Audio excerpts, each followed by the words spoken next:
Well,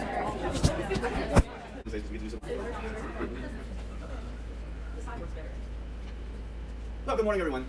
It's Wednesday. We love Wednesdays to get to do civil procedure, and you know, this is class number 15. I think that means you're more than halfway done this semester, right? And then, therefore, almost halfway done law school. Isn't that exciting? And what do you have to look forward to when you get to face my question? Wow. Where you'll be after a couple of years. Yeah, that's true, yes. But also being able to pay off that debt with stuff like this. What? But I'm late. Explain. Hold on. And the device used for recording communications is my master CV is a device within the recorder's office. Is that correct? It's supposed to be in some somewhere? Yes. During your tenure, you should be a part of the recorder's office. Has the recorder's office had photocopy machines? Objection. Any photocopy machine. When you say photocopy machine, what do you mean? Let me make sure I understand your question. You don't have an understanding of what a photocopy machine is? No, I want to make sure that I answer your question correctly. Dave, I'll object to the tone of the question. You make it sound like it's unbelievable to you that he wouldn't know what the definition of a photocopy machine is. I didn't ask him to define it. I asked him if he had. When you say photocopy machine, what do you mean? Let me be clear. The term photocopy machine is so ambiguous that you can't picture in your mind what a photocopy machine is in an office setting? I just want to make sure I answer your question correctly. Well, we'll find out. If you can say yes or no, I can do follow-ups. But it seems, if you really don't know in an office setting what a photocopy machine is, I'd like the Ohio Supreme Court to hear you say so. I just want to make sure I answer your question correctly. There's different types of photocopiers, Dave. You're speaking instead. You're not wrong. This guy is. I understand that, but I understand what his objection is. You want him to answer the question. I don't think it's fair. It's not fair. It's not a fair question. A photocopy machine can be a machine that uses photostatic technology, that uses xerographic technology, that uses scanning I don't technology. care what kind of technology it uses. Has your offices... We don't have technocrats on the Ohio Supreme Court. We've got people like me, general guys Objection. or gals. I'm not really very interested in what the technology element of it is. I want to That's know. what's at issue in the case. Not in my judgment. Do you have photocopy machines at the recorder's office? If you don't know what that means in an office setting, please tell the court you don't know what that means in an office setting. Have a photocopy machine. I would like to answer your question to the best of my ability. I'm asking you to answer that. So if you can explain to me what you mean by I'm not going to do that, because I want to establish on the record that you really don't know what it is. I want to establish that. Now, do you know what it is or do you not know what it is? Do you understand what that term means in common parlance or not? common parlance? Common language. I'm sorry. I didn't know what that meant. I understand that there are photocopy machines, and there are different types of them, just like there Are there any in the some recorder's of them office? under gas power, some of them under electric power, and I'm asking you to help me out by explaining what you mean by photocopy That's a machine great point. instead of trying to make me feel stupid. If you feel stupid, it's not because I'm making you feel that way. Objection! That's all confidence, and I have no problem. I don't think you're stupid. Hey, Dave, I don't have any problem answering the question. I think you're playing games with me. Dave, the word photocopy is at issue in this case, and you're asking him whether something is or isn't a photocopy machine, which is a legal conclusion. This isn't a patent case. There's no statute that defines where I'm asking him to define technology for me. I'm asking. I want to find out from a layperson's perspective, not from an engineer's perspective, not from a technician's perspective, but from... I have an idea. How about this? Have you ever heard the term photocopier or photocopy used in the recorder's office by anyone? Photocopy? I'm sure in the time I've been there, someone has used the term. Have you ever heard them use it in referencing a particular device or machine within the recorder's office? By way of example, can you photocopy that for me? That's an example of office parlance. That particular terminology I've not witnessed. What was the context that you heard the term photocopy used in the recorder's office? I'm sure it's been used. I didn't say I remember a specific instance. All right. You have a general understanding that people have used the term photocopy within the recorder's office in terms of something that could be done there. Is that true? I'm sure it's been used. I don't remember a specific instance or how it was used. I'm sure it's been used. And is it fair to say that it's been used in terms of being able to copy one piece of paper onto another piece of paper using a machine? No? Not sure of that? I'm sure it's been used. I don't recall a specific instance in which it was. You a secretary? No. Does anybody there have a secretary? Yes. Have you ever heard a secretary use the term photocopy? No. Have you ever? Do you have machines there where I can put in a paper document, push a button or two, and out will come copies of that paper document also on paper? Do you have such a machine? Yes, sir. What do you call that machine? Xerox. How did you find that? That's real. Enjoyable? Did you like that? I have several questions. If you really like that, good news.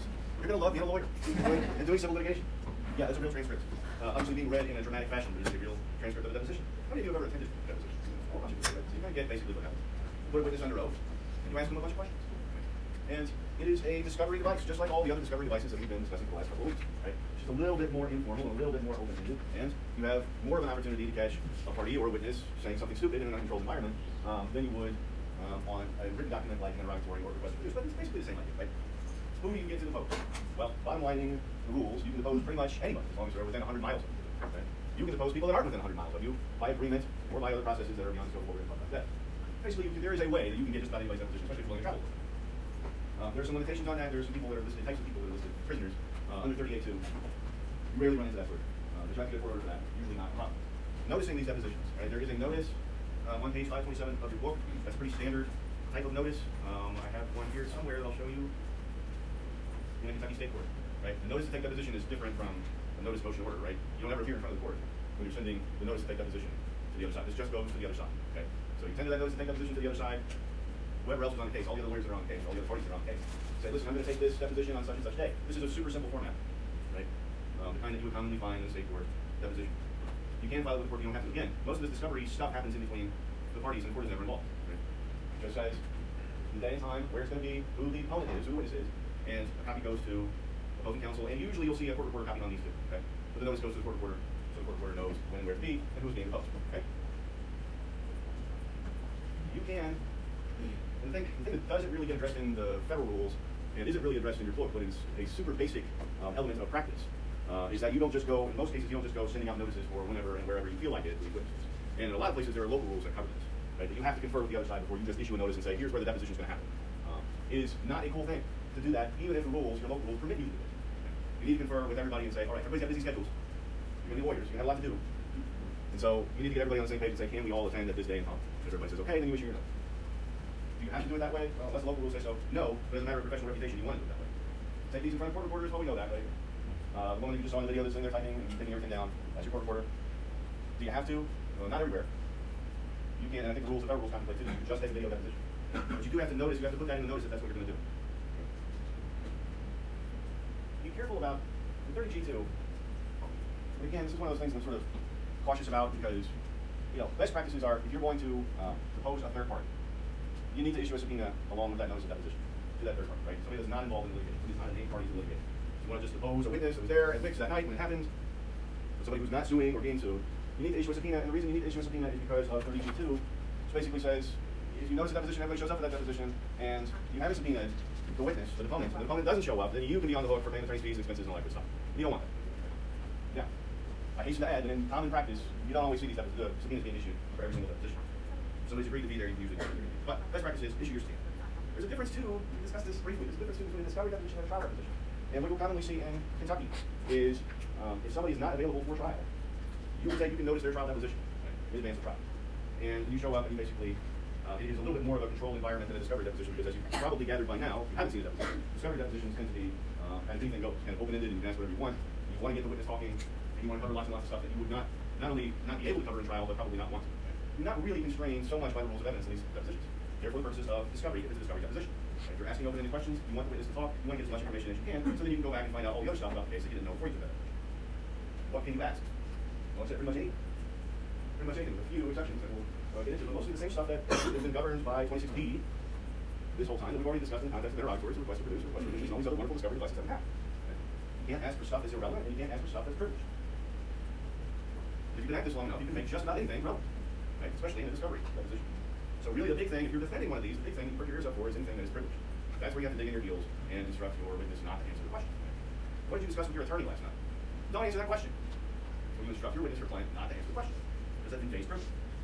Talk about that more in a minute. No go begin no longer under the federal rules than 7 hours without prior agreement between the parties or without leave of court. Do you think is it possible to go for longer than 7 hours in a civil deposition, a discovery deposition? Oh yes. Oh yes. Yeah. You can go a couple of days with a named party. Yeah, if you have a whole bunch of extra time on your hands, you can go to YouTube and watch the Alex Jones depositions that last a couple of days. Right? But the rules limit you to 7 hours. And you should, before you take one of these, get a feel for what they're like. And you'll probably, hopefully, you'll have the opportunity to sit in on a whole bunch. If you actually go into civil litigation, you'll have an opportunity to sit in on a whole bunch of these before you actually take one. But at least go and watch the videos so you sort of get a sense of the pace of the thing, the rhythm, the timing, the kinds of questions that are typically asked in your jurisdiction, and what is off limits. This is a question. Let's say that if there is like a certain deposition that you still have over several days, like Alex Jones, do each of those days have one individual deposition, or do they group it all together as one? No, usually they group all together. You get one massive transcript that covers day 1, day 2, day 3. It depends on how the court reporter does it. Okay, and then If I understand your question. I mean, it doesn't matter to the court. You know what I mean? Formally speaking, it doesn't really matter to the court. So you have deposition volume 1, deposition volume 2, and it's broken up like that. Anything else? What can't you ask? Or, another way of thinking about it is, what can you object to? Because again, you're taking the deposition, as long as you're careful not to ask about matters of privilege, it's pretty much anything goes, right? If your questions are not designed to embarrass or harass a witness, and of course none of you would ever do that, the discovery deposition, you can pretty much ask whatever you want, as long as you're not asking for privileged information. You can also object all you want, right? There's limitations to that. Objecting is one thing. We'll talk about some proper objections. I sent you that document, and I really that document I put on Blackboard about proper objections. It's a fun thing to read, and I think it's helpful. Because I think when you first go into these, you'll probably be defending some of these depositions before you take it, if you're a civil litigator. And so the question is always, all right, should I speak up here? Should I object? Should I instruct the witness not to answer? Usually, you don't instruct the witness not to answer unless, again, you've invaded, the question is seeking to invade some privilege. you can object pretty much whatever you want. And if you instruct the witness not to answer, and then get crossways with the other side, you can stop the deposition to get the order. And the language of the rule is a little confusing because it says you can make a motion to terminate the deposition. You're like, well, how do I make a motion to terminate the deposition? We're just sitting here in a conference room with a court reporter. I don't know anybody to make a motion to. We talked about this briefly before. You can go get the judge on the phone. You can go get a judge on the phone. You can't get your judge. Yeah. Two questions. I think you kind of was saying this, but I want to clarify. So, like, similar to when we did the interrogatories, when we kind of said, I object, but, you know, what's the answer? Would you do that same type of thing here? Yes. Yeah. So your objection, yeah, no, it's a good question. When you make your objections, you're not instructing the witness not to answer. That's really important. There's a difference. Okay? There's a difference between drawing that line and saying, no, you're not going to answer that question, which generally you're only going to do if the question is asking for some kind of privilege. What did you talk to your attorney about last night? Don't answer that question. Okay? That's simple. That's straightforward. Everything else is objection. You can go ahead and answer. Make the nature of your objection clear on the record. Yeah. I did one attended one deposition this summer, and I never found out the answer to this. They stopped it after like 3 hours because the attorney asked, when did you first meet with your attorney? And that was like relevant to this injury case. Mm-hmm. And the attorney's like, don't answer that, and they stopped the deposition. I never found out if the attorney's right to say that's privilege. Yeah. That's it's going to depend on the case law and the jurisdiction. I don't actually know what that is in Kentucky. I've never run into a situation where somebody has shut down a deposition because of that kind of question, but I certainly understand why it would happen. Here we asked, the question was, when did you first meet with your attorney? I think that's a fair question. You're not asking to invade attorney-client privilege. For Kentucky Supreme Court may disagree with me, like how? You're not asking to invade attorney-client privilege. You're saying, when did you first sit down with an attorney? Is that released information? I don't think so. But certainly, I think it's certainly objectionable. At least you should make that objection. You instruct the witness not to answer. If you instruct the witness not to answer, and the other side wants to shut down the deposition because that question is so important to the substance of the deposition, that we're just going to shut this whole thing down until I can't imagine a situation where that would happen. But where's your penny sometimes? But, So I was asking myself, like, what would happen if, you know, you're representing the client and, like, things are kind of, I guess you feel like they're bad or you feel like they're kind of out of control or something, but you don't know exactly what to do. I guess in that instance, could you maybe call for a break or something like that and, I don't know, like, consult with your client privately or maybe sure. a partner or Sure. something? Yeah, no, you can call a timeout pretty much whenever, as long as there's not a question. I think that usually the other side will be kind of grumpy about that. As long as it doesn't run afoul of some kind of local rule or other court order, you can say, let's take a break in the middle of questioning, as long as there's not a question that's on the table. Okay? Wait for your client or the witness to answer that question, and then take your break, go out in the hallway, confer. It's your client. There's nothing. It still can't invade that privilege, even during the deposition, right? And so yeah, you can phone friends. You can use your sort of whatever get out of jail free cards that you got. Typically, in 30B3, lets you shut it down if things are going really bad. I've seen this happen very few times. Okay? You mostly don't want to do that because if you do that and you screw it up and you waste everybody's time with that, then you can get hit with expenses and attorney's fees and all kinds of other stuff. Right? There is a fundamental difference too, and this is a little more subtle, and you will get more into it if you take trial practice, and you'll get more into it in evidence too. But there's a difference between asking questions in a discovery deposition and cross-examining a witness. Okay? So when you are asking questions in a discovery deposition, or for that matter, when you're asking questions of a witness on direct, in a direct examination, you want the witness to tell the story. You want that witness to talk as much as possible, so you can discover more things. You're in the process of discovery. Right? What did you see when you went through the intersection? That's a question that prompts a witness to talk. Right? You tell the story. You talk. I want you to talk about this as much as you possibly can. Well, I saw some trees, and I saw some birds, and I saw a stop sign that I blew right through, and I saw some lines on the road for a minute, and I saw pavement. That's different from a cross-examination question that I somehow cut off on the slide. You get to the point. You saw a stop sign, did you? Well, you didn't stop for it, did you? Right? Cross-examination question is essentially you testifying, you making the points, right? You're making the points that you want to make, just getting your witness to say yes, no, yes, no, yes, right? So you don't want that in a discovery deposition. You want to keep them talking, right? So you can lull the witness into a false sense of security for when they're on the witness stand at trial, and then cross-examine, based on their prior testimony. You already know, because you asked this question in your discovery deposition, that they saw a stop sign. So you know the answer to this question when you ask it in cross-examination. Right? That make sense? What kind of objections can you make? Object form, super common. Is the question confusing? Is it badly worded? Is it compound? Compound is really sort of a subspecies of objecting form. You can object and say, I'm objecting, that question's compound. If you have a witness that's smart enough, they'll listen to that and say, oh yeah, that was really 2 questions rolled into 1. Sometimes these objections are for your client too. Object the form. Now, client, if I say object the form, perk your ears up, because maybe that question was confusing, and maybe you should listen to it a little closer, and maybe you should really think about how you answer that question. If I say objection calls for speculation, you might really think about whether or not you can answer that question as a matter of fact, or if you're just guessing at it. Is it against the rules to say that before you fight? No, no, not in this country. Not in this country. Preparing a witness for a deposition, as I understand it, or preparing a witness for testimony, as I understand it, in some countries, like the UK, is a big no-no. But you must do it here. You must do it here. Is it malpractice to not prep your client for their deposition? Maybe not, but you sure as hell should do it. Right? At least send something that's along the lines of the letter that I stuck in your materials on Blackboard that says, here's what you can expect out of this deposition. But you also should tell them, if I make an objection, perk your ears up. Just like ask and answer. This sends a message to your client. And the message is, bonehead, you already answered that question. Don't answer it a different way this time. Right? Because will your client answer the same question 2 different ways? And the deposition? Yes, inevitably, that will happen. Okay? At some point in your brief. And of course, again, if the question is just designed so there's the rest of this, you can shut down the deposition. You've got to be cautious about that. And again, it doesn't happen very much. But then in a jurisdiction like Kentucky, where courts rarely award sanctions or attorney's fees or expenses, is it that big of a risk? I don't know. All right, questions on any of that stuff? Go here, right? The example of an improper objection is sort of classic speaking objection. Remember that video I watched at the beginning? And the opposing attorney says, you're not under oath, talking to the other lawyer. You're not under oath. We're not taking your testimony here. I want to know what this guy has to say about it. That, in essence, is a long way of saying, excuse me, counsel, but that's an improper speaking objection. Just saying object to form is one thing. Objection compound. Objection confusing. Okay. So saying objection to form, you're asking the witness two different things here. One is whether he did this really bad thing. The other one is whether he did it voluntarily. And I don't think he can answer that. I think you need to split that up into two different questions. One calls for legal conclusion, the other one is just, I don't know. Right? So if you get into a big long objection like that, it's not proper. Right? That's not proper. Somebody gonna shut down a deposition on you? Probably not. Does this happen in common practice all the time? Yes. Right? But only because those lawyers have not had this class and they don't know it's improper. But you don't want somebody holding in front of the court saying, look, they're coaching their witness on how to answer these questions throughout the entirety of the deposition. Generally speaking, you don't want to instruct a witness not to answer if it's a non-privileged question. You think it's irrelevant? So if it exceeds the scope of what they can ask about? Fine. But they're probably going to have to answer the question anyway.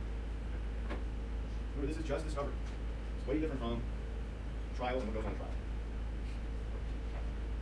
Everything that your client says or the witness says in the deposition is not going to make it into the trial record.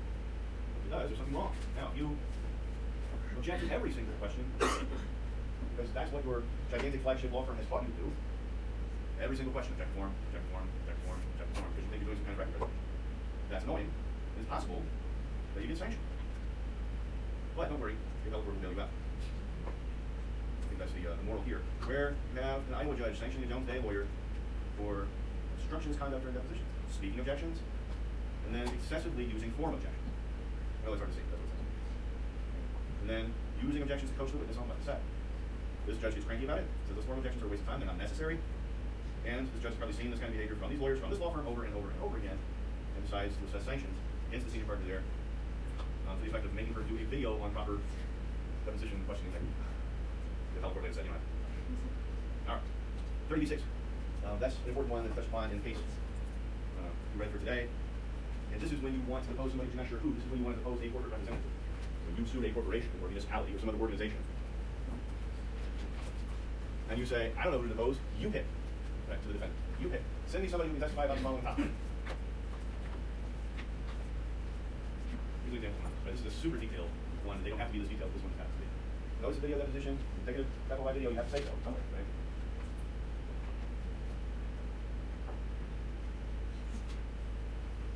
It says all 36 language. And what am I looking for? Reproduces the rule verbatim somewhere here. Here. This paragraph here says, tracks the language of the rule, and says, attached at Exhibit A is a list of the matters for examination. Okay?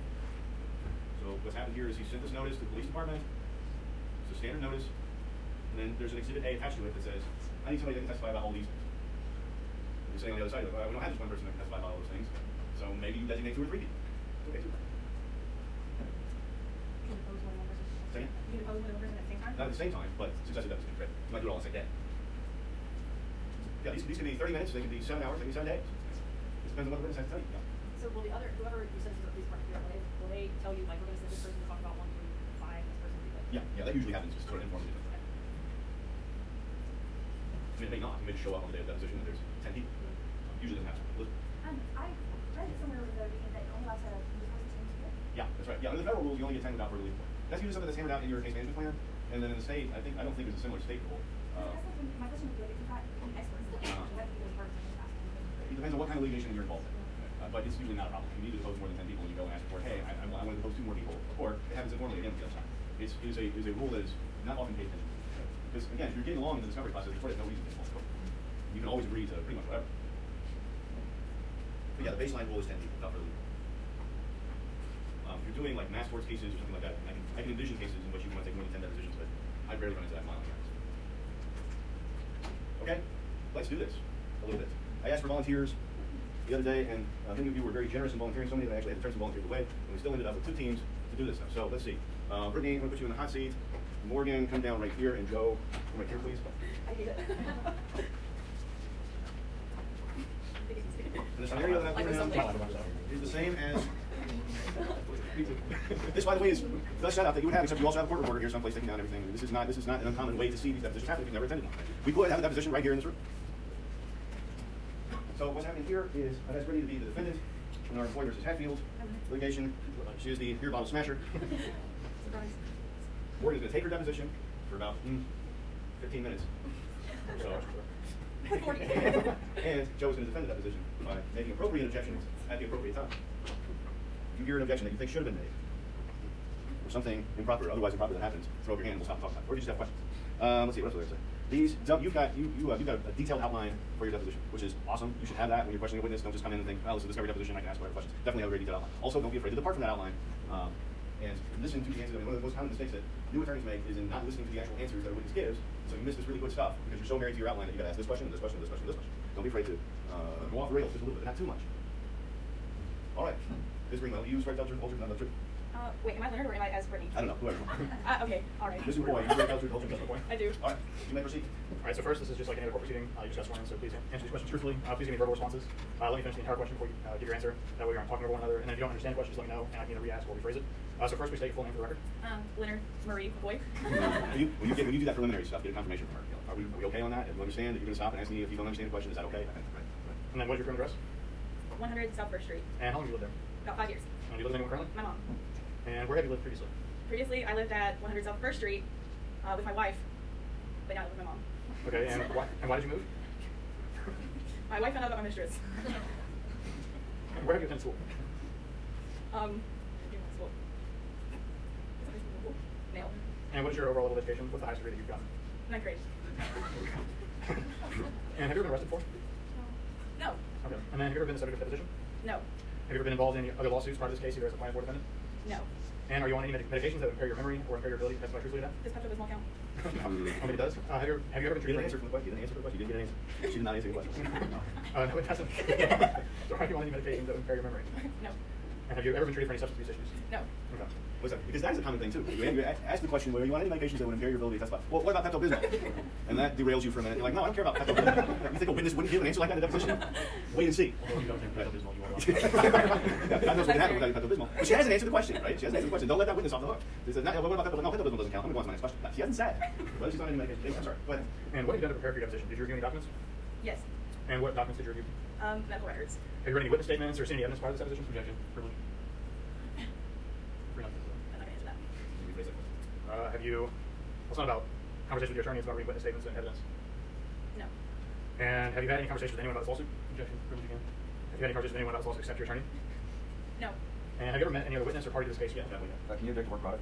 You can object to work product. It's a privilege. Anything that's a privilege. She'll get an evidence. Anything that's a privilege. That would be privileged information you can object, and you should instruct her not to answer. Right? If he's specifically asking for privileged information, shut it down, right? Not just objection privilege. Don't answer that question, right? So what constitutes a question for work product? What would be an example? It doesn't come up. Yeah, it would be hard for that to come up in a But yeah, that's defendant's deposition. Yeah, have you seen any? Because that defendant doesn't have really maintain any work product. Have you seen any? You know, almost anything that I can think of that would invade work product privilege also invade attorney client, which is a little cleaner, a little easier. Right? Have you seen any notes that your attorney has taken for the case? You're linking facts to legal theories. A witness can do that as long as you're not invading the attorney client privilege. What did you talk about with your attorney as far as how these facts actually create the sort of pattern? You know, you have to. The question, the example questions I can think of that invade work product privilege, all invade attorney client privilege too, and are just so contorted that you probably never hear them. Have you met with any other witness or party to this case prior to the events giving rise to this lawsuit? I don't understand. Have you ever met or had any conversations, or do you know any of the other parties prior to this event occurring? I still don't understand. You have so many questions. That's compound. That's a good example of a compound question. Have you ever met anybody? Do you know anybody? Have you ever seen anybody or any of the other witnesses or any other people? Anybody that's ever involved any place? That's the kind of thing. But you get those kind of questions in depositions. I find myself asking them in depositions. Have you spoken to any witnesses who were before that night? No. And have you signed any witness statements? No. Have you made any recorded statements? No. And have you spoken to any reporters about this case? No. Okay. And then have you posted any statements about these events on any internet site? No. Now, did you consult with any other lawyers before Mr. Butler? Objection. Privilege. That's about. So is that privilege with other attorneys? It depends on, it's the same question that Ryan asked before. So I think if you are, this is going to vary jurisdiction to jurisdiction. But if you're not asking about the substance of the communication, but the simple fact of the consultation, then that's okay. But if you say, did you consult about this thing? I think that does invade attorney-client privilege. I would try that answer. And then how did you find your current attorney? America's search engine name. And when you first spoke to your lawyer about this case, was there anyone else present in the room? Objection. Privilege. Is that privilege? I don't think it is. It's about the presence of third parties, not the content of the discussion. Did you hear the question they asked? when you consulted with your attorney, was there anybody else in the room? Is that privileged? Who says yes? Who says no? Perfectly proper question. Perfectly proper question. Because if there wasn't, who's at PR? Who's at PR this time? If there's somebody else in the room, what happens? Privilege is white, right? Unless it's a paralegal or somebody that's on staff, right? Go ahead. So when you first spoke to your attorney about this case, was there anyone else in the room? Yes, my mom. Okay, and why was she attending the consultation with you? Because she likes to tell me what to do. And what exactly did she tell you to do? She told me. Objection. What's the nature of your objection? I'm gonna go ahead and say privilege. Objection malpractice.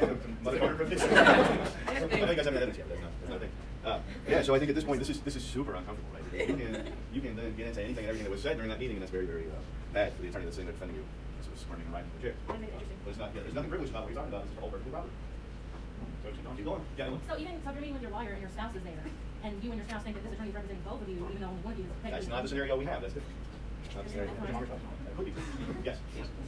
Either one. In that scenario, would they, would my spouse break that privilege? It's not in their, in that privilege. That was like. It depends on the reach of the spousal privilege and what we're talking about. It's not the scenario I gave you. But You can't object to that hearsay, right? cannot. No. And you might want to do that because you're like, oh, that's hearsay. No, hearsay is totally fair game in these depositions. Totally fair game. Right? If you're taking a trial deposition, you might want to make an objection on the basis of hearsay. But even then, they might just actually think about how that plays out. If you're taking trial depositions, what you understand is going to be read into the record or played for the jury. Right? But you'll have the opportunity to go in and excise a little portion of that, take out the stuff that's objectionable. Right? So you can still get into hearsay even in trial deposition. But you make that objection. Not in this argument. Not really a proper objection. You can make it, but it has no effect. So should I keep going on that line? Yeah. So what, I can't remember what it was. You were evading the attorney-client privilege. Was there another- Mother-daughter privilege. So I didn't answer. You wish you just said no. I made it interesting. So what did your mom tell you to do? She told me first that I'm a dumbass, and second, to retain counsel. And do you agree with the opinion that you were a dumbass? Objection, that's raspberry. Yeah, that's right. It's time to shut this down. Okay. Wait. So can you ask, once the mother being in the room, did that waive privilege between Brittany and Joe? Yeah. So you could ask about Joe. Yes. What did your attorney advise you to say? That is the really uncomfortable. Yeah, okay. But it is. I made it interesting. Okay. All right. Good job, everybody. What's that? Right, where's my next 15? Elizabeth has 2. Now, witness takes the hot seat. No, she went away all. Sit down. That's not actually. I'm going to work on that. For sure. Okay, I've asked Allison to be the plaintiff in the deposition. It's not taking the deposition. It's one good defendant. Okay, do I have wrong? Yeah. Okay, who's the witness? You're the witness. Who's taking? You're taking? You didn't know you were taking. No, I knew I was the question asker, but I formed my questions around the. Oh, okay, that's fine. You're the defendant. Okay, here we go. You swear to tell the truth, the whole truth, and nothing but the truth. Yes. Proceed. Hi, my name is Elizabeth Horn. I represent Mr. McCoy, or Mr. Hatfield. Gosh, I don't know which one's which, but. I Don't sit down on the represent. record. I represent Mr. Hatfield. Can you say your full name for the record? Where do you like to be? Okay, James Hatfield. Great. Mr. Hatfield, where are you employed? Are you currently employed? No. When were you last employed? Before my face was smashed into the bus. No, you smashed. I thought so. Right. So you said you switched. Can you switch to be the defendant? Yeah. Sure. Wait, hold on. Can you ask me? Sorry. When were you last employed? A year ago. A year ago, and where was that? Walmart. Okay. And why did you leave that position? Creative differences with my manager. What kind of differences? Creative ones. Can you describe those for me? Just ask me. But it wasn't. She said it was great. You can fight about that one on the record for an hour or two, but you're not going to get it. We'll call the judge. From a Walmart job. I wanted to organize the shelves differently than my manager wanted to. Okay. So that's a good example of her getting off of her outline, right? She's listening to what this witness is saying. She said, all right, well, why did you quit your last job? Or why did you separate from your last job? Well, we had creative differences between them. And if you're not thinking about what the witness is saying, you're just so obsessed with your outline, and move on to the next thing. There's something really good here. Right? That's good. It's not right. Were you fired? We decided we best to move in our separate ways. It was mutually agreed upon. Okay. Did you depart, was it an angry encounter? I haven't had all my coffee yet. My manager's an asshole. Have you previously been let go from other positions, aside from that job? Have you ever been in any fights with anybody before? Can you be more specific? Any verbal or physical altercations with other people, other human beings? That's not You're a attorney. That's not Verbal and physical. Have you been involved in any verbal or physical altercations with any other people? It's a little broad.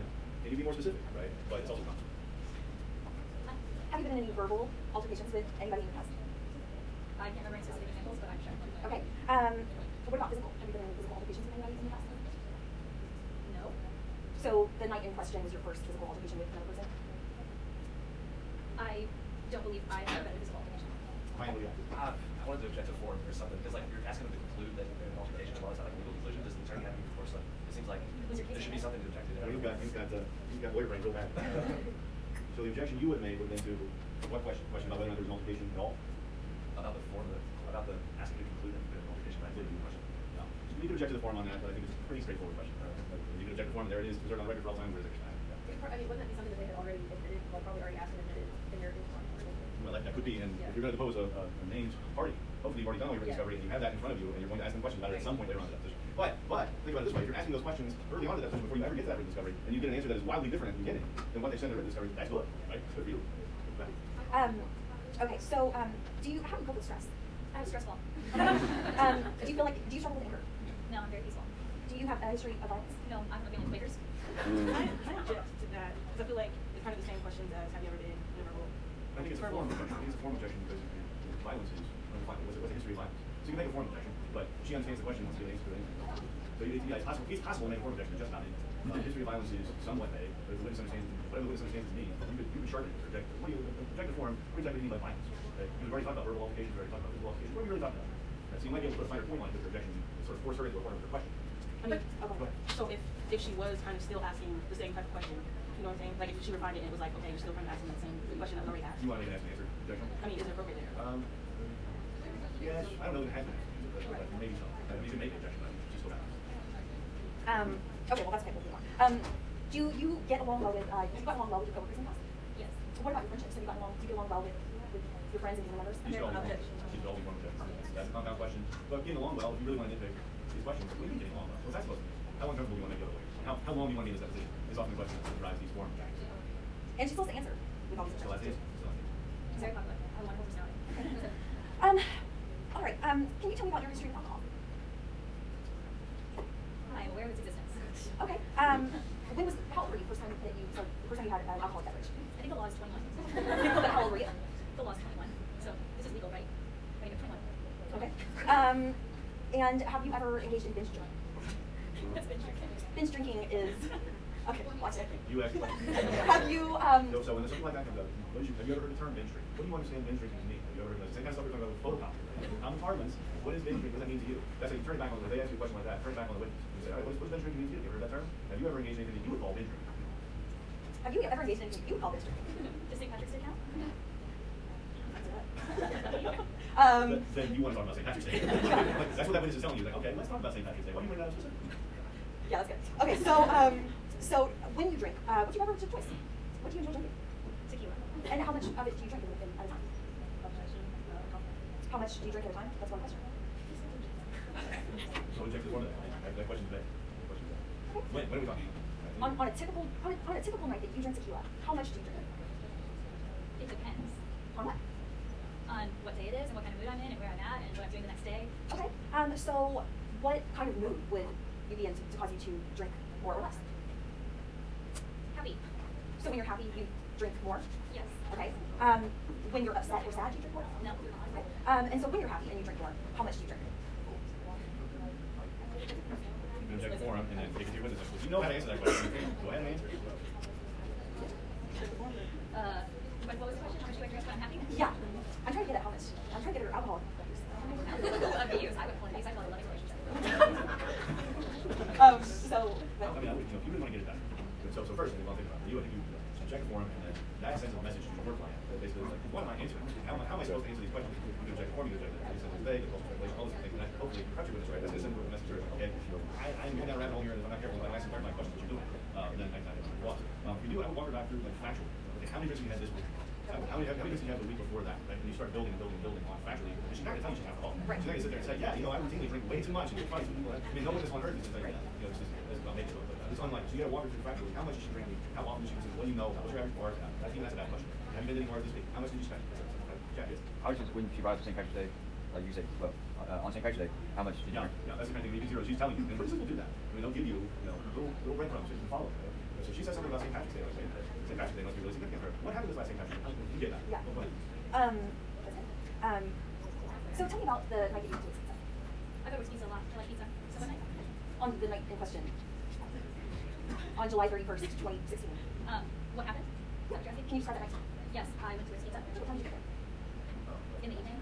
Approximately, what time? Early evening? Dusk. Around dusk. Is that 10 o'clock? 8 o'clock?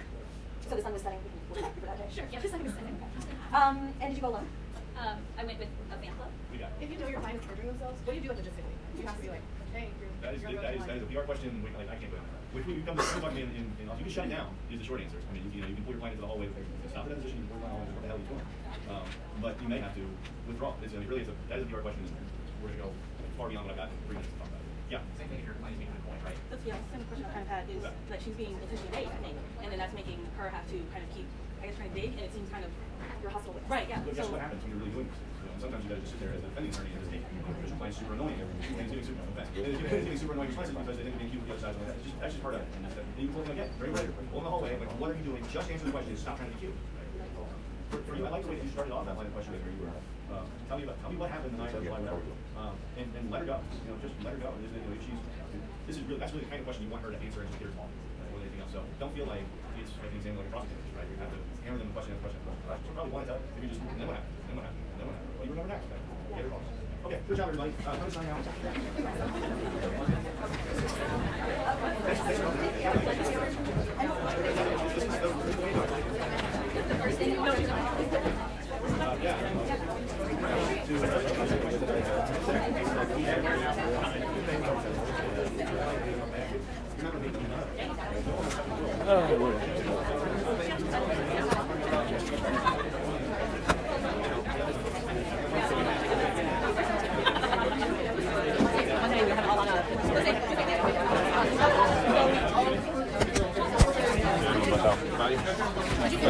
Not yet.